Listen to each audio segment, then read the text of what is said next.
Voyez combien de personnes commencent un marathon.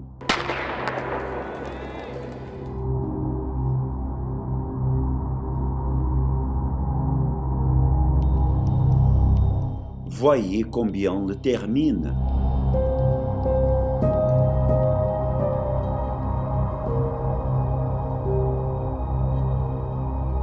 La vie est un marathon. Nous sommes tous en train de courir. Mais vers où allez-vous? Le lieu où vous regardez, c'est le lieu où vous allez. Ceux qui commencent sur le chemin de la foi n'y demeurent pas toujours. En fin de compte, la fin de la course de l'âme est le trajet le plus difficile à parcourir. Beaucoup la commencent, peu la terminent.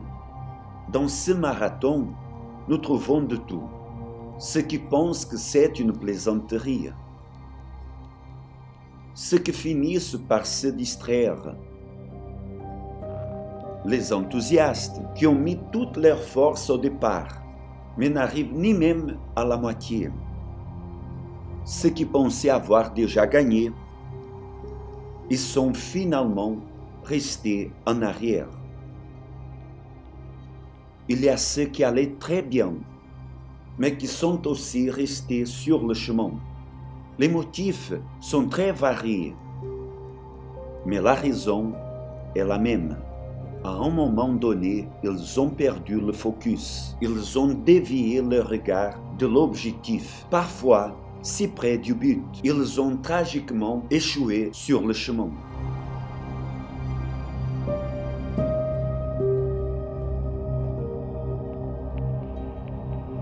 L'apôtre Paul savait bien que le salut de l'âme était le plus grand bien que quelqu'un pouvait conquérir.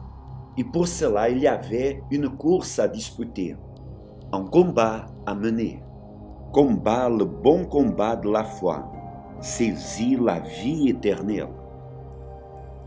Je ne pense pas l'avoir saisi, mais je fais une chose, oubliant ce qui est en arrière et me portant vers ce qui est en avant. Je cours vers le but pour remporter le prix de la vocation céleste de Dieu en Jésus-Christ.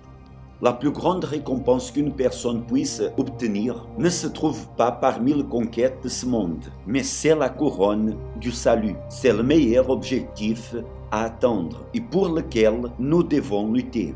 Le royaume des cieux est forcé, et qui désire prendre possession de la vie éternelle doit se préparer comme un athlète s'abstient de tout pour parvenir au sommet du podium.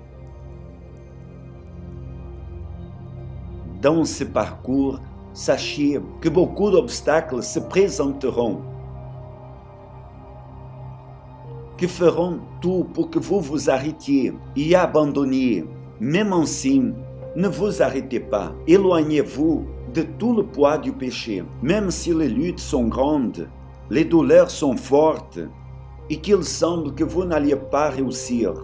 Souvenez-vous de la récompense que vous attend. Continuez à regarder fermement vers l'auteur et consommateur de votre foi, qui vous attend impatiemment de l'autre côté, prêt à vous donner non pas une couronne de feuilles qui séchera rapidement, un trophée ou une médaille qui deviendront poussiéreux sur l'étagère, mais la couronne de la vie incorruptible, l'éternité avec Dieu pour ceux qui le craignent et lui obéiront jusqu'à la fin.